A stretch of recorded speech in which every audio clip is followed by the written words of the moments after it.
salaam la famille, j'espère que ni ci jàmm bu baax a baax mais sama gars yi tey moom est-ce que question soxna Diagne bi duñ ko tenir en compte muy ki nga xam ne si ne moo di Boury ndax du wali wu jigéen bi ñu ko nëbb parce que Boury li mën a jégalaate dafa bari dafa doon ko xam ne xol dafa yaatu macha allah mu doon ko ouvert ci diggante ba ki nga xam ne si moo di Soda Mariam ak li ko Soda Mariam def lépp tey mu taxaw baal ko lépp ngir jàppale ko ci avenir am mais nag dañuy wane carrément que ni solidarité bi war a am entre jigéen ak jigéen maanaam jigéen ak jigéen waru ñoo yéenante dara lu ñaaw donte ne parfois nag laale mënut a ñàkk parce que ñaari jigéen bu ñu nekk di wujjee mënut a ñàkk ñu laale mais teewul bu kenn nekk ci situation ki ci des daf ko war a taxawu mais war ko topp ci lam ko jëfoon démb ba tax mu koy teg yenn yu metti yi doonul lu rafet ci ñaari jigéen parce que bu ñu àndee di xeex violation yi nga xam ne si ne góor ñi ñu koy teg jigéen ñi ba pare ñoom jigéen ñi bëgg a dëkk seen biir kër yi toujours di tegante seen biir violence kon bu boobaa duñ neex a xeexal kon il faut que ñoom it ñu amal leen te yërmande seen biir su ko defee di leen ñeex a jàppale mais nag Soda Mariam am na idée bu rafet mu tuddi ki nga xam ne moo di Boury doom ji parce que mérito na ko te loolu defe naa ne mën naa doon day tax kii di Ndiawar Diagne gën a wàcc gën a xalaataat jàppaat Soda Mariam jàppale ko ak doomam nangu ne moo ko jur parce que nag neexul ba neexul mais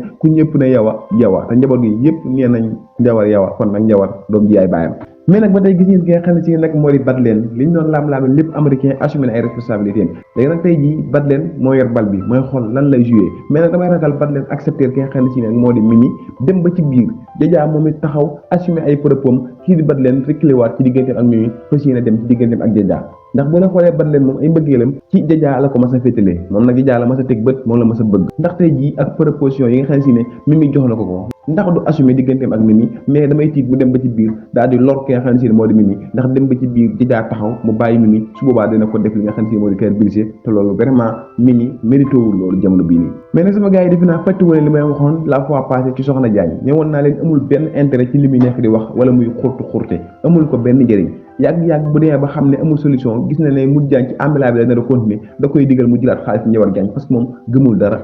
ci li muy wax lu dul wujje ak yor xol bu siis xol bu iñaan rek moo ko jàpp gis ngeen ko tey mi ngi proposé ki nga xam ne si moo di Modou Diagne pour mu jël alal Ndiawar Diagne te moo ko doon bañ loo la fois passé moo tax toujours nit ki lay bañ loo wala mu lay bëgg loo wala mu lay nanguloo da nga xam bu baax a baax mooy kan ndax yàllaa tax muy wax bu ci laxee ay intérêt wala mu bëgg ci xeexu boppam boo xam ne daf ko yàgg def ci xolam rek reculer bu dugg ci wax yooyu noonu assumer ses responsabilités nga jëlal sa bopp ses engagement parce que nit ki sa àdduna la waroo nangu kenn di wàlli beneen ci sa vie kenn bëgg a xeex ak kenn di ko jaar ci yow loolu vraiment ñàkk fayda la te manque de personnalité la loolu kenn waru ko nangu sama gars yi loolu nag la ñuy gis ci Modou Diagne jamono ji mi ngi siisu mi ngi taxaw jël position yi boppam jamono ji moom dafa mel ne dafa bëgg décider du laal alal kenn liggéey ak boppam mais Modou yoonu yàgg na sori na ba bëggee jaar ci yoon wi ñi ak fa nga nekkoon waxuma doo àggaat mais bal nga àggaat dina tar tam dina métti te nga jël li la Ndiawar Diagne di jox fas yéene liggéey avancé delloo ko alalam garder waat sa dignité defe naa loolu moo ëpp solo jamono bii nii parce que jamono ji moom laaj bi dafa xat dafa tar mais nag sama gars yi bëggoon naa xam lan mooy seen gis-gis ci diggante boobu noonu Modou Diagne dafa war a jël alal la Ndiawar Diagne ji wala dafa war a bàyyi dem ak boppam continuer ci marché ambulant bëggoon naa xam lan moo ci seen position ngeen xool ko ci commentaire yi bu leen koy fàtte foofu laa vidéo bi tey di ñu jox dig daje ci beneen vidéo inshallah bu dee bëgg ngeen seen maa ngi lay fekk abonné da nga like vidéo bu baax a baax jaa ngeen jëf